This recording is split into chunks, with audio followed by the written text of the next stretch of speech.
Welcome, everybody. Welcome to episode number 136 of the Fraternity Foodie Podcast. I am your host, Mike Ayalon, CEO of Greek University. We call these episodes Fraternity Foodie because there is nothing like great food to bring people together. Now, go check out the new book we released 2 weeks ago. It's called From Letters to Leaders, Creating Impact on Your College Campus and Beyond. We are so blessed for the support of all of our listeners. If you haven't already picked it up, go and pick that up for your Kindle. It's only $2.99 on Amazon right now, or you can have the paperback shipped to you for only $9.99. It is the best money that you will spend. I promise you, you're going to love the book. Now, enough about that. I am so excited about today's guest and today's interview. Today, we have with us none other than Drew Hopson.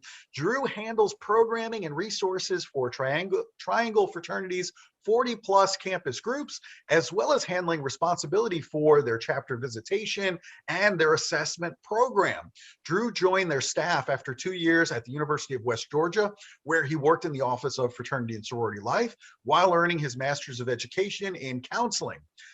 Drew is a member of Phi Kappa Psi Fraternity. He's repping the letters right now, but he has also volunteered and he's interned with several men's college fraternities, including Phi Kappa Tau and Pi Lambda Phi, as well as several NIC leadership programs and regional interfraternity meetings. Drew is a graduate of DePaul University in Chicago, where he was a recipient of numerous scholarships and awards for leadership, academic performance, and service. I am honored to have on the show with us, Drew. Welcome to the show. Thank you for having me, Michael. I'm glad to be here. Oh, that's awesome. Hey, listen, I've been looking forward to this for a long time. I'm glad you're on with us finally. Me too. This is going to be a lot of fun. Now, I want to give our listeners a little bit of background about you. I think that's always helpful. You chose DePaul University for your undergraduate experience. So why was this the right choice for you?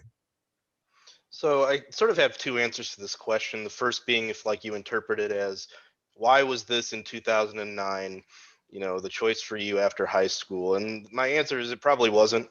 I wasn't very involved with my college search. My mom did half of the work for me, probably more than half. A friend pointed out DePaul to me. I didn't know it existed before. I was like, oh, it'd be cool to go, study in the city. Still paying off student loans, so I'd probably tell 17, 18-year-old me, maybe go to Purdue or something. But if you were to take the question, however, as like, why was it the right choice for you, looking back on it, from like a personal development standpoint, the place that the community was in 2009, and when I say the community, I mean really the fraternity and sorority community where I spent most of my time. It was small, but it was growing. DePaul's a commuter campus, not a lot of residential housing, and so it was a really unique sort of situation, and those conditions were just right for someone like me who didn't have a leadership background in high school, wasn't really involved in a lot of things, was super shy, was kind of a loser, honestly, right? It was the kind of community where someone like me could take on a leadership role. If I went to a big state school, I'm not sure that I would have ever had that sort of opportunity to not only take on high level roles in my chapter, but in my community. Yeah, I completely agree. I think it was the perfect choice in hindsight for you and the type of student that you were at that particular time, because had you gone to Purdue, that's a huge Greek system. And I don't know if you would have had access to those leadership roles that you served in. So therefore, in hindsight, it kind of worked out for you. It kind of did. Yeah. So that worked out well. And so while you were at DePaul, you served as VP of Internal Affairs and also president of the Interfraternity Council. So talk to us a little bit about the work that you did there to create what you call a sustainable model for growth, retention, and development. Sure. I began my time on the IFCE board my sophomore year as the VP of Internal Affairs. Realized really quickly that we had sort of a leadership problem. The same people that were taking on roles in Order of Omega and IFC were also taking on high-level roles in their individual chapters, right? We were pulling from the same pool that we were relying on for moving things forward on an organizational level. And so I wanted to find a way to create a program that would help develop leadership skills within our community, help pipeline people into future leadership roles, um, and that also added value to sort of the IFC, membership experience. Because really, we collected at that time like $10 a man for IFC dues. We used it to buy ourselves Columbia apparel and food at AFLV, and that's about it, right? We weren't really doing anything to give back to our member organizations, and so there was an opportunity there. We were also really lucky that DePaul University had the Student Leadership Institute, which sort of already had the structure of leadership certificate programs, could do modules on navigating problem personalities, running effective meetings, communication styles, how to recognize the potential in somebody and leverage that. And those were the kind of programs that we wanted to do. So I reached out to Danielle Sego, who at the time was the director of the Institute, and we sort of tailored what they were already doing to add the nuances and cultural pieces of being in the fraternity community, or I should say the IFC community. And so first year, we had representatives from each chapter. It was a relatively small turnout. Every attendee got a leadership certificate. Feedback was positive. Really good first start. My second year when I was the VP of Standards, but it was still sort of my pet project. So I was a junior at this time. A little more worldly, a little more inclined to collaborate than I was my sophomore year. I felt like a jerk when I realized that we could have reached out to the Multicultural Greek Council, because IFC is not the only fraternity and game in town. And so I partnered with my what would have been my counterpart in MGC, which at that time had NPHC organizations underneath its umbrella. And one of the different outcomes from that partnership was an alumni panel that brought back alumni from NPHC, MGC, NALFO, and NIC organizations. So it was really a really cool program. Unfortunately, I did a really bad job as a student of handing that off to future leaders, and so I don't think that happens anymore. But finally, and more to your question about growth and retention, when I was IFC president, we really wanted to revitalize our recruitment model, right? Fraternity recruitment at DePaul was and still is to some extent a laissez-faire sort of scenario. And our smallest organizations had a lot of difficulty getting in front of potential new members. And we didn't want to go to a formal process because I did and still do recognize that that is not the way to recruit, but we wanted to create an opportunity for interested men to see all of the organizations DePaul had to offer before making a decision. So we created sort of a recruitment kickoff. We coached chapters on how to recruit for the community before they go and recruit for themselves as much as they want to. And ultimately, we saw a 60% increase in the community membership from that switch, right?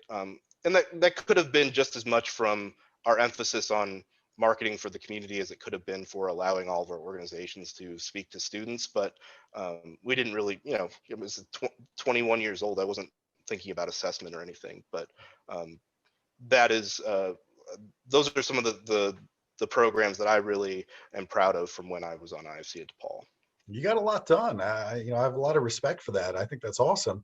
And now you've been working for Triangle Fraternity for almost 4 years. First, you started as their director of alumni engagement, then director of chapter services, and now assistant executive director. So what has that experience been like for you? So I'll take your question in sort of an indirect way. Working for Triangle is sort of a dream job for anybody that cares for the the fraternal movement, right? It isn't, and I'm not trying to hype up Triangle. I could sit here and talk to you about I think our shortcomings as much as I could talk to you about the things that I think we do really well. But I think Triangle inadvertently has sort of found the key to future sustainability for fraternity life in particular. For those that don't know, Triangle is a social fraternity, a founding member of the North American Interfraternity Conference. However, we're the only NIC member organization that still restricts our membership based on what you're studying. So we only accept men pursuing the STEM fields as well as architecture. keep that in mind again when I'm talking about the future of fraternity. I've only heard of one insurance payout over the last 12, and that was like 12 years ago, and it was because we gave a contractor our ladder and he fell. Wow. Right, so we've never had a lawsuit that resulted in a major settlement or anything like that. I think historically white fraternities have a recruitment problem. We recruit high-risk students. Triangle, however, literally due to the nature of our membership requirements, recruits low-risk students. Used to, and they're almost all maybe joiners. People don't come to campus looking for Triangle Fraternity in most cases, or looking for, or especially they aren't looking, or I should say they're especially not looking for Triangle Fraternity, but the people that join us are also not looking for fraternities in general. Most of them fall into it by, roommates, classmates. We have a sort of an orientation program called Leadership Advantage. People come to us through that. And I think, if our peer organizations really wanted to curb their risk management violation rates, they would think about recruiting students that are outside of their traditional pool, which is where we've seen a lot of success, at least in health and wellness. So, what does this mean for me? I get to spend my time doing real fraternity work and not putting out fires, 70+% of the time. Again, the dream job for a fraternity professional. I'm really grateful that I have the opportunity to talk to students, not always about hazing prevention, sexual violence prevention, alcohol and drug use. I get to talk to them about mental health. I get to talk to them about, how do we engage with the ritual? How do we build brotherhood? How do we build relationships with non-Greek organizations? And get to do that almost exclusively, right? Which I think is really unique to the NIC fraternity space. Yeah, I completely agree with you. It sounds like the dream job when you're talking about brotherhood and you're talking about all of these positive things as opposed to being a firefighter. And, that makes a big difference. There's no question about it. The other thing that we were talking about the other day that I think is really kind of a fascinating discussion. You think that COVID-19 was a long overdue innovation catalyst for fraternities. Why do you feel that way? I first want to caveat this by saying that COVID-19 is obviously horrific, right? That isn't to say that it hasn't also been something of a, as you said, and it was a word that I use, a catalyst for making us come back to the drawing board on a lot of the ways that we do things, whether it's programs, whether it's recruitment, whether it's even how we hold meetings, right? So again, it follows from my previous answer, fraternities that put all of their eggs into the always joiner basket. Mm-hmm. And it's not sustainable. And I hear students all the time, not just Triangle, I'm talking about, you go to UIFI, you talk to students, they want more individuals on their campus to go Greek, right? We want to really, create a positive image for the community, and we want more people to go Greek, which is weird because they talk to the same 4 to 6% of the students that already come to the campus wanting to go Greek, and that's about where they stop recruiting. That other 94 to 96% is never going to come to your wing night, and they definitely aren't going to go to your chapter house, right? Why would I go to the frat house, right? Obviously a cesspool of hazing and sexual violence. We need to start emphasizing involvement in non-Greek organizations, socials with non-Greek organizations, service events with non-Greek organizations, same with university departments and offices. We're way too insular. And we rely on overly expensive recruitment events to recruit the same people, the same high-risk student population. And COVID-19 took that away from us, right? It said, okay, well, you don't get the big formal rush process. You don't get wing night. You don't get the cookout at the house. And so, these old structures like the events-based recruitment, the 1 to 3 man recruitment committee structures, the 2 weeks of recruitment, all that is gone, because if you just recruit for 2 weeks during COVID online, I bet you're not going to be very successful. And it forced us to make more and more intimate virtual events. And in some cases, we were maybe able to do one-on-one outreach, right? Take somebody to coffee, take somebody to lunch, drive them into town to get groceries, that sort of thing. Wildly successful for our chapters that were able to do that. Wildly successful. The groups, and we sort of pivoted our resources around recruitment a lot too. The groups that worked with us, and when I say us, I mean staff, on a regular basis, they saw a 38% increase in recruitment over the previous fall, this fall. So, the idea that COVID means we can't recruit is just false. It means we have to recruit differently. It means we probably have to put more effort into recruitment. And we have to put more effort into planning. We have to put more effort into, how do we present ourselves when we're in the space with a student? And maybe we have to spend a little bit, more strategically, not necessarily more money, but more strategically, right? We give a brother a $10 gift card to Starbucks, take two guys out to get coffee, right? And being willing to recognize that that is recruiting, right? Recruitment does not mean we gather a group of 50 guys and hit them up for 5 minutes and decide whether or not they were cool enough from that interaction to get an interview. And I think COVID-19 has forced us to do those kind of things. Not necessarily has it forced us to recognize that might be a better way, because I talk to students, they're ready to jump right back into the old ways of doing things, right? And my big fear is that we're going to go back to those things that seem familiar and easy as soon as we can, and lose the lessons that COVID has forced us to learn, which is we need to actually build relationships with people. That's what recruitment should be about. It's not what new member education is about. Yeah. Well, thank you for saying all of that. I mean, I was kind of sick of hearing that because of COVID-19, that means we can't recruit. I say BS to all of it.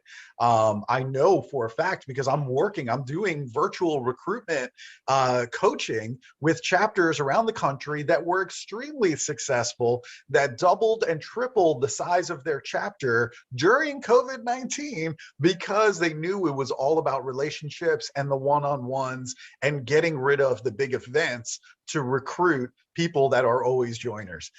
So you hit the nail on the head for me. It really resonated with me, your answer.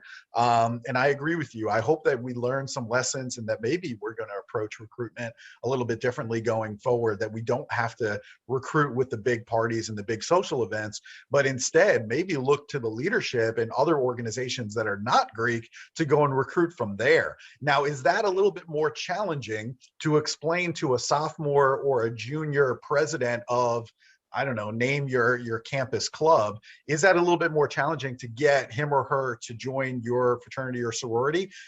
Yes, that is a little bit more challenging. And I feel like we take the easy way out. We use the lowest common denominators, alcohol, members of the opposite sex, to encourage freshmen, first semester freshmen, to join our organizations because it's easier. I mean, let's just call it for what it is. Yep. It's just easier, rather than going to an established leader on campus and making the argument that our fraternity or our sorority is the right place for you. So your answer really resonated with me. What can I say? And I do want to add, Michael, I think the make it or break it for the students that I work with has been the way that they approach COVID-19, right? Some have viewed it as something to just despair about, right? They waited all summer for the university to tell them that things were going to be normal, and they didn't make a contingency plan. Those were the groups that took in 0 pledges last fall, right? And historically, our highest recruiters, right, would take a 22-man pledge class easy every fall. Took 0. It's our smaller and medium-sized chapters that had the mindset of, this is a challenge to overcome. Right. Or, you know what, we can't afford a bad year because we're on the smaller side, so we need to work with the resources available to us to think through how to adapt. Those groups have, as you said, in some cases they've doubled their size. They've taken bigger pledge classes than they've taken in the last 4 to 5 years. COVID-19 is something that we can. I think it's a ripe field for recruitment. People are not getting the collegiate experience they were promised. They want that social connection. They know that the fraternity brand is about social activity. We just need to be able to sell it to them, and not only sell it to them, but be willing to go and talk to them, connect with them. It's going to be different than putting up a flyer. You're going to have to actually find out where these folks are meeting and connect with them, rather than throwing open the fraternity doors and waiting to see if anybody cool walks in. Right. Yeah. With God as my witness, when COVID-19 first hit a year ago, I was the one that was talking about how do we adapt. I knew that it was going to be a long-term play with COVID-19. And I said, okay, how do we adapt fraternity in this new environment? And started putting together presentations about virtual recruitment and changing our approach completely to kind of go back to the basics. I even started talking about doing virtual initiation, and publicly talking about how do we convert our initiation, which is primarily something that we do in person. And I understand the ritual completely and the need to do that in person. However, now we're going to have all of these new members that are looking to get initiated in the spring of 2020, and now we're delaying their initiation for a year and a half. Are they going to be good members in our fraternity because they've been delayed their initiation into the fraternity by a year and a half? No, they probably lost interest and are probably going to another organization on campus because they said, I've never been initiated. I still don't know what fraternity is. I've been a member for a year. I can't hold office. I can't vote. Right. I'm not afforded all the rights and privileges that I was told if I spent this 8 to 10 weeks doing, I would get. Right. I can't believe that all national organizations haven't devised some way to meet that need. They haven't. I will tell you firsthand, they haven't. And, I'm frustrated about it because I was talking about it a year ago in writing. Unfortunately, not all organizations have embraced it. And I feel like, that's why ultimately we're going to lose a lot of members because they can't vote. They can't run for office. They don't know what fraternity is. They don't know the beauty of our ritual. And they should. They've been cheated. They've been robbed, and I feel terrible for them. And I wish that we were just a little bit more proactive in finding new ways to recruit, new ways to initiate, new ways to innovate our fraternities to adapt to this new environment that I could see clearly that we were approaching. But again, it's difficult in fraternities and sororities because of tradition, because we've been doing things the same way for well over 100 years. Change is difficult for human beings. We're not wired to embrace change. So I understand the hesitancy, but of course I'm frustrated by it. Right. And I think that's a good perspective to bring in too, is that it's not just about like, how is COVID impacting students? It's also about what are our obligations from a headquarters perspective, from a campus perspective, from a national volunteer perspective. I think we also have an obligation to rethink the way that we do things for students. I agree. We have that obligation. And I hope we have more conversations like that. The other thing I want to talk about with you is underground fraternities, because I've seen it recently in the news. I know that you're seeing it as well.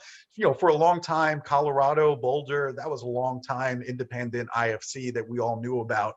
But now it seems like we're seeing more and more fraternities decide to give up their campus affiliation, and then they start their own independent IFC, or maybe they just go without formal recognition from the university. And I was curious, what are your thoughts as you see some of those things unfold?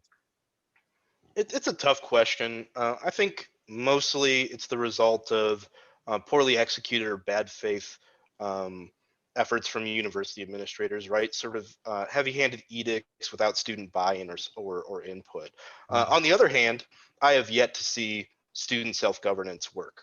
I just haven't in 8 years. Never seen a good example of it. So the idea of an independent IFC makes me really uncomfortable as well. As for instances in which an organization is not only disaffiliated from the university but not a part of some sort of governance structure, I think is incredibly irresponsible. Any headquarters professional or national volunteer that supports that, I think, should be ashamed of themselves, honestly. I think I'd rather see administrators, fraternity sorority advisors, and headquarters professionals spend more time, building relationships, building mutual respect and trust with students, and sort of working together to find ways to address campus problems. I understand the need to want to do something, especially with the 2 recent hazing deaths. But moratoriums on recruitment or new member activities, I'm not sure what they accomplish. It's sort of the same with I tell you how to recruit sort of edicts. The result is never really going to be, I think, what you're hoping to get. Not if the students aren't also understanding like how it'll work and why they should do it. Yeah. I think that's a good perspective to have. I also want to talk about what's coming ahead in the fall. I want to look forward a little bit. Many people in our industry are calling for, some fear, I guess, in a sense, because the fall social events, in terms of alcohol and drug abuse, potential hazing increases after a long pause that we've had on these in-person events during the pandemic. So I'm wondering, how can we get ahead of this issue before people get hurt or worse in the fall? How can we get ahead of this? I think there's a couple of things we need to do. We need to build more relationships with more students, not just the students that we like, right? Not just the chapter president, not just the council president. We need to actually build relationships with general members. Um, it's hard for a headquarters perspective. It's hard from a campus-based perspective, but it's going to take more time out of our day. But it's things that we need to do, right? If we don't have the relationship, that trust, students are never going to, one, listen to us, but two, even talk to us. And if we don't have that line of communication, we're just setting ourselves up for these underground practices.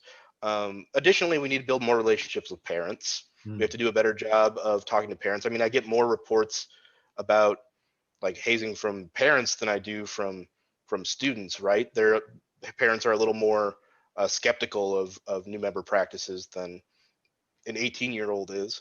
And we need to also make our reporting structures like accessible and easy to use, right? I shouldn't have to dig through a website to find out how to report a potential hazing incident. It should be clearly communicated, not only on a website, but in like our new member education materials, our regular programming and other educational modules, now that we're doing a lot of that stuff online. um, uh, it's uh, I was even looking for Triangle's hazing reporting forum yesterday. I was talking with VCU as part of their review right now, in the wake of the death of Delta Chi. Um, and I had to do some work in the search bar to find our hazing reporting forum, right? I think that's an area of improvement, or potential improvement for us, right? Let's put that on the front page as something in our main scrolling. Um, all that is I think a couple of initial steps that I think we need to take. Yeah, I think that's a great suggestion. Is just having that right on the homepage of the fraternities and the sororities that are out there to make it easy for people to find, rather than digging for hours to try and find a link where I can report this. I think that would be a great step, and I'm really glad that you mentioned the parents, because I think that is a missed opportunity for us within fraternities and sororities. We have to do a better job of engaging the parents in this fight that we have as we start to approach the fall, and as we're looking at alcohol and drug abuse and hazing incidents. Gen Z, I mean, their parents for the most part are their best friends in many cases. And so, we have to look at that relationship and say, how do we leverage the relationship between the parents and their children? Because many times they're talking all throughout the day. I mean, it could be through text, it could be through regular daily check-ins, but they're getting a lot of information. And I think if we can build that bridge between the headquarters and the parents, then perhaps we can open up some lines of communication and be alerted to problems before they happen this fall. So I think you brought up a really, really good point that I hope that we can use and leverage a little bit better than what we've historically done. I hope. So we'll see how all that goes. Now, the other thing I wanted to talk to you about too is mental health. This continues to be an ongoing issue for college students and specifically fraternity members. Kappa Delta Rho recently posted a Facebook image, which I just was very eye-opening for me. The image said that on average, KDR has experienced one suicide per year over the last 10 years. When I saw that image, like my eyes just lit up and I was like, oh my God. And, it's totally right. I mean, if I look at the number of mental health issues and suicides, each year it does seem to be that this is increasing over time. And so it's something that we don't talk enough about within fraternity and sorority. So how can we encourage men specifically to have open conversations about mental health and then intervene when they see a problem? Right. The KDR statistic is sobering. Unfortunately, it's also not surprising. Mhm. Um, just earlier this week, I had a report of a self-harm incident in one of our chapters, right? And there was one semester where we had 6 reports of suicide attempts or self-harm among our membership, right? And that's stuff that they're reporting to the national office. There's likely things that are going unreported or unknown out there. So I think fraternity headquarters professionals need to approach mental health with the same kind of priority and mindset that they approach risk management issues, right? This is a member safety issue. And so we need to treat it like we treat those other member safety issues. Staff need to facilitate conversations around mental health on their consultation visits. Like I told you earlier, my consultation visits are not about educating members on sexual violence prevention, hazing prevention, etc. We have educational modules for that. We could deliver that programming if necessary, but we also document what our university partners are teaching our students, and they're already providing that education for them, right? But what our members are dealing with more frequently is mental health crises, and so we talk about mental health. I think men want to have these sort of conversations about this topic. They don't know how to do it, right? And so I think that's where we as professionals, not professional counselors, can come and at least show them how to have these sort of conversations, educate them on bystander intervention techniques, and ideally, and credit to ATO and I think Sigma Nu, maybe some others, partner with telehealth counseling services and make those available to members. And once we do those sort of initial three things, I think we're on the right path to doing something close to our duty in this area. Yeah, kudos to those organizations that are giving telehealth to their members as an option. I think it's fantastic. I would also suggest maybe mental health first aid, that certification, I think is great too, because that really does give men, women, anybody who goes through that particular program, it gives them the tools they need to have those difficult conversations. And you actually practice asking another person, are you thinking about killing yourself? And that is a really difficult thing to say and to verbalize. I know for men, that's a difficult conversation to have with another man, right? But it's important. And if we see those signs, we have to be able to verbalize those things. And I think you practice it so much, you do so much role play in that certification that it can help you to have that conversation when the time is right. So that could be also something that would be a solution for some of the students out there. So I think I actually did get mental health first aid certified, yeah, so that I could have those sort of conversations when I visit campuses. Yeah, I think it's really important. I think all fraternity sorority headquarters staff should get that certification. And I think we need to, find ways to offer that to our members as well, because I think it's just a really, really good tool. The other thing I want to talk about with you is some of the fraternities out there, and maybe you alluded to it a little bit earlier too. They've really struggled in terms of recruitment during the pandemic. Obviously Triangle focuses on the STEM and the architecture students, so it's a little bit of a different play. But for other NIC organizations, that couldn't do the events any longer, they were not left with any tools to go out and have the recruitment that they wanted, and then they got the zeros, right, as opposed to what we're used to.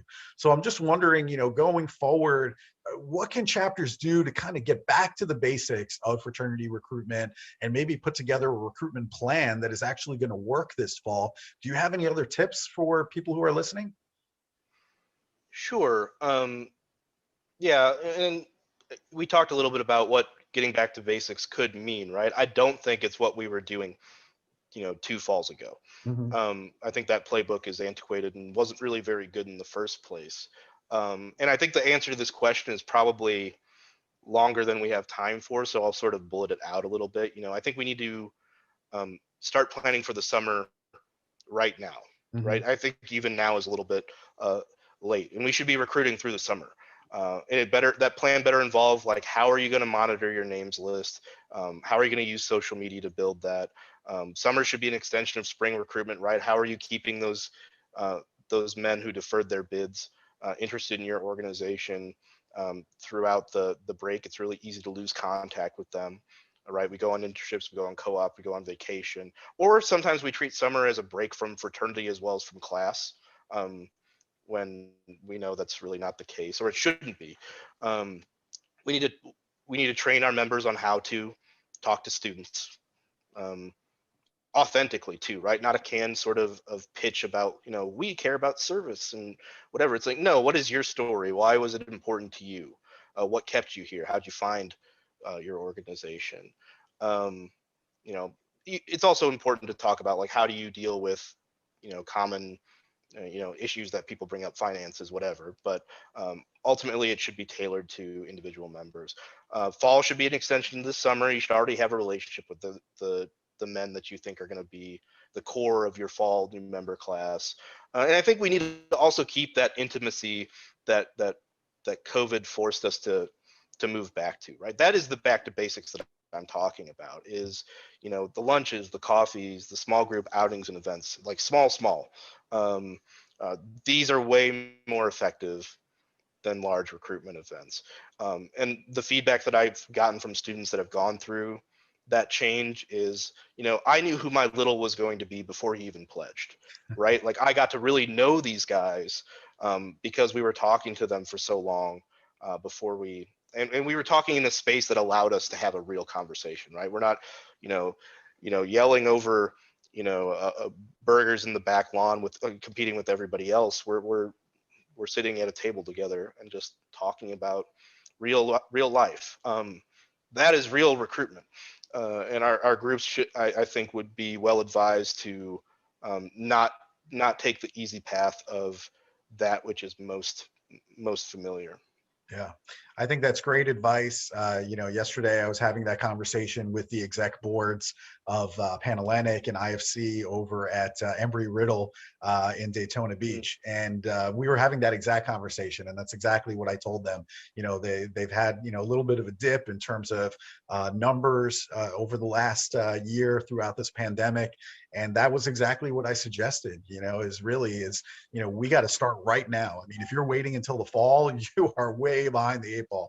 You got to be starting right now. You have to be recruiting all summer long, developing relationships, leveraging social media, and having those one-on-one conversations right now. If you wait and you hesitate, it is not going to work out well for you this fall. And so hopefully everybody who's listening is going to take that advice and get started right now and recruit all the way through the summer, not taking it off from fraternity, but rather using it as a time to develop relationships. So that way, exactly who you're going to be extending invitations to before you even step foot on campus this fall, right? Really, really important stuff. So I loved all of it. This has been great, Drew. I have to tell you, it's been an honor to have this conversation with you, and we share so many viewpoints. So I'm glad to have this time with you. Now, as you know, we love good food here at Fraternity Foodie, so I'm not going to shy away from that. And you're living in the food mecca of the country, is Chicago. So I need to know, for my own benefit, what is your favorite Chicago restaurant? Where do you go to eat? To answer what a favorite Chicago restaurant would be is hard. But what I'll do for you, Michael, is I'll tell you where to get the best Chicago deep dish. There you go. People always go to Giordano's or Lou Malnati's. Those are fine for a day trip into the city. Very touristy, right? If you want to go to where the locals go to Pequod's in Lincoln Park. It's on Clybourne Avenue. Best deep dish in the city. It's a little ways off the train, not like super far, right? You could take a cab or a lift from downtown, or even from the Lincoln Park Fullerton stop. But it's the best place to go. There's a lot of great other options in Lincoln Park too, if deep dish is not your thing. But if you want to come to the city, you want to eat a Chicago pizza, that's the place to go. Nice. I love it. I think it's a great recommendation. I mean, we can quabble a little bit, since I'm from New York City, whether or not that's a real pizza. We can quabble on that. But I agree with you as far as deep dish. You're right on in terms of the suggestion. I think it's absolutely the best place to get a deep dish. So definitely go and check that out when you're in Chicago. This has been great. So if our listeners have additional questions for you, or maybe they want to connect with you on social media, where's the best place for them to go and connect with you? Sure. You can always hit me up on LinkedIn. It's just Drew Hopson, linkedin.com/Drew Hopson. Additionally, if you want to shoot me an email, hopson.james@gmail.com for anything you need. That's awesome. Drew, this has been a lot of fun. I've enjoyed every minute of this. I thank you so much for the work that you do with all the fraternities that you're involved with. I think, the interfraternalism that you've shown throughout your career, starting at DePaul all the way to current day, is admirable. And so I just want to say that I'm a huge fan of yours. I love that you're fighting the good fight for fraternity along with me. And I hope that remains, that you're going to continue to volunteer with all these organizations going forward.